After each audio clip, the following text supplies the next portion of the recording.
हमें देखो कोई पोलिनोमियल निकालने हैं, तो कोई भी पोलिनोमियल क्या होता है भाई, वो होता है x square minus sum of zeros plus product. तो अब आपको एक तो एस निकालना है और एक पी निकालना है, ठीक है। तो एस जो है, अगर मैं बात करता हूँ, सपोज पार्ट नंबर 3 करवा रहा हूँ आपसे, ठीक है। तो एक तो इसका सम निकालो, तो 1 प्लस बीटा अपॉन अल्फा, ये मतलब अल्फा है आपके पास, प्लस में दूसरा रूट, ये देखो, तो ये बन गया 1 प्लस बीटा अपॉन अल्फा, फिर 1 प्लस अल्फा अपॉन बीटा, यानी कि जो वैल्यू बनी आपकी बन गई 2 plus beta upon alpha plus alpha upon beta, यानी कि 2 प्लस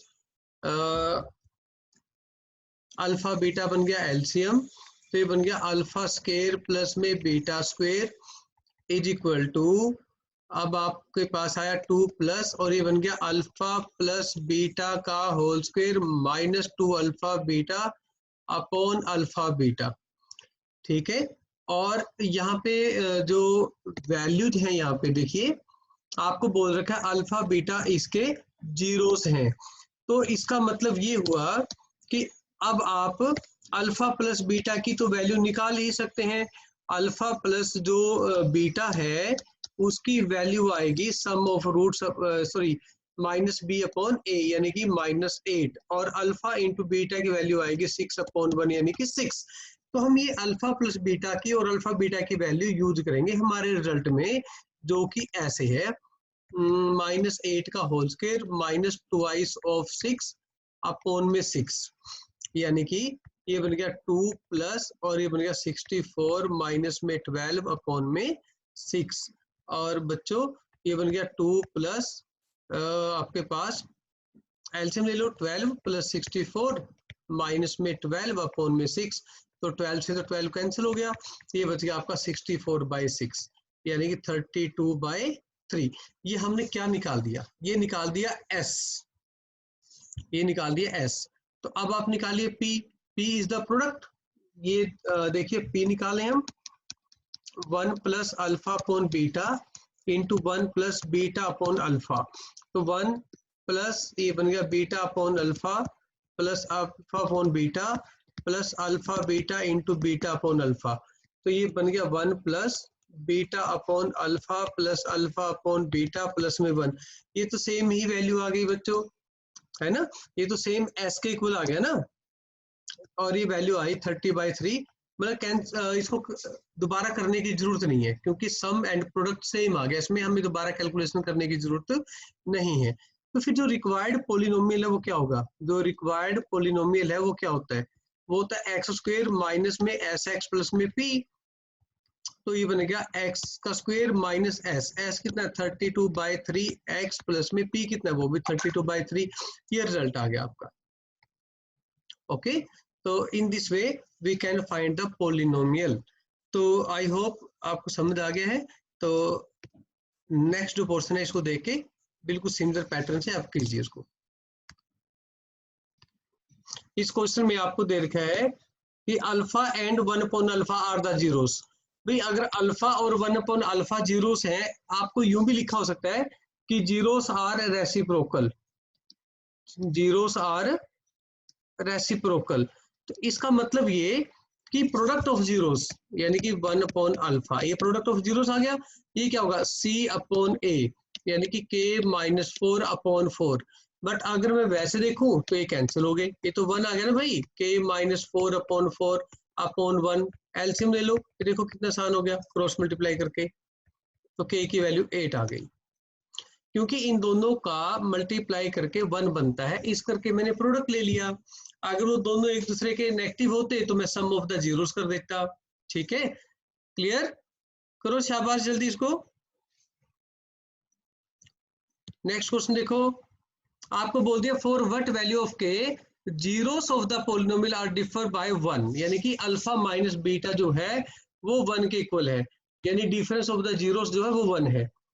तो हमें अल्फा माइनस बीटा की जो वैल्यू है फॉर्मूला वो पता है, अल्फा प्लस बीटा का होल स्क्वायर -4 अल्फा बीटा। तो फिर अब अल्फा प्लस बीटा की जो वैल्यू है वो तो 5 आ जाएगी और अल्फा बीटा की वैल्यू आ जाएगी के, तो अब हम यहाँ पे वैल्यूज पुट कर दो, अल्फा बीटा की वैल्यू 1 पुट कर दो, अल्फा प्लस बीटा की वैल्यू पुट करो आप 5 का स्क्वायर माइनस 4 अल्फा बीटा की वैल्यू पुट कर दो के। अब एक काम करो, दोनों तरफ स्क्वेयरिंग कर दो।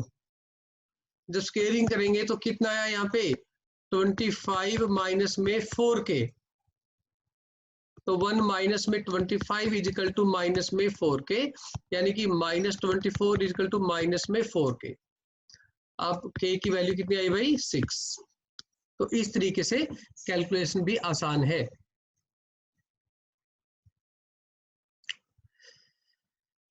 करो जल्दी, शाबाश।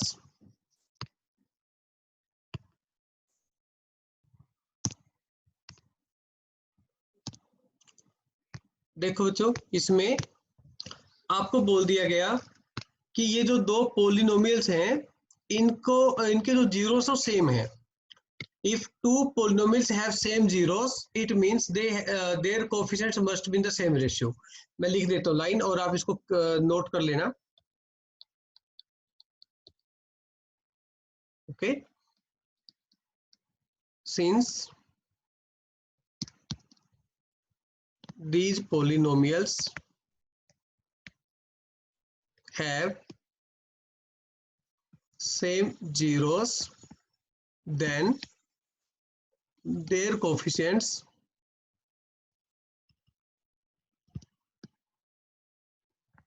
must be in same ratio। ठीक है, अब इन दोनों को देखो, एक्स स्क्वेयर का कोफिशिएंट अपॉन में एक्स स्क्वेयर का कोफिशिएंट इजिकल टू एक्स का कोफिशिएंट अपॉन में एक्स का coefficient equal to constant upon में कांस्टेंट। बट आपको वैल्यू क्या चाहिए, आपको वैल्यू चाहिए इसका। ठीक है, तो लैम्डा क्रॉस ए, बेसिकली आपको फर्स्ट और लास्ट की बात चाहिए। ठीक है ना, दोनों को कंपेयर करो बच्चों, 2 upon a equal to lambda upon mu, इसको म्यू पढ़ते हैं, m u mu. Okay, mu ये यू की तरह लिखा जाता है। तो आप 2 को उठाओ, सॉरी ए को, और लैम्डा की तरफ लेके जाओ, तो 2 equal to lambda cross a upon mu. बस वैल्यू आ गई, काम खत्म। छोटा सा क्वेश्चन था। अब इस क्वेश्चन में देखिए लॉन्ग डिवीजन आपको आती है कि इस वैल्यू में से क्या सब्ट्रैक्ट करें हम, what should be subtracted so that it becomes divisible by this। तो ऐसे क्वेश्चन के लिए हम क्या करते हैं, हम डिवाइड करके रिमाइंडर फाइंड करेंगे। So remainder should be subtracted, remainder should be subtracted. Clear, तो आपको ये बताना है कि जो रिमाइंडर है जो आएगा उसको सब्ट्रैक्ट करना है। तो अब रिमाइंडर कैसे निकालेंगे वो आपको पता है। आप पहले तो जो वैल्यू है, जो टर्म है आपके पास पोलिनोमियल 8x4 प्लस में 14x cube minus 2x square plus में 7x माइनस में 8। तो अब आप इसको 4x स्क्वेयर प्लस में 3x माइनस 2, तो ये 2x स्क्वेयर करो मल्टीप्लाई, ये चीज प्लस 6x क्यूब माइनस में 4x स्क्वेयर, और ये चीज आ गई, ये माइनस ये प्लस। तो अब आप ये कैंसिल कर दो, तो 14 माइनस 6 कितना रहेगा 8x का क्यूब। नेक्स्ट क्या रहेगा बच्चों 2x स्क्वेयर प्लस में 7x माइनस में 8। तो यहाँ पे आपके पास आएगा 2x, तो ये बनेगा 8x क्यूब प्लस 6x का स्क्वेयर माइनस में 4x। तो फिर अब आप साइन चेंज कर दो, ये माइनस तो ये प्लस।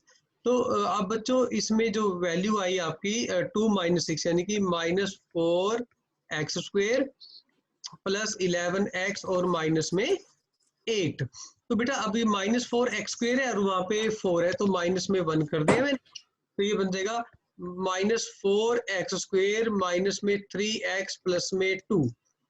तो अब आप ये देखिए इसके साइन चेंज करने के बाद ये प्लस और ये माइनस कर दिया, तो क्या बचा आपके पास 14x माइनस में 10। आगे डिवाइड तो कर नहीं सकते, but this remainder must be 0 for the complete division. तो इसका मतलब क्या है, remainder should be subtracted. Hardik अपना माइक म्यूट कर लो है, remainder should be subtracted. Okay, तो यानी कि 14x minus 10 should be subtracted.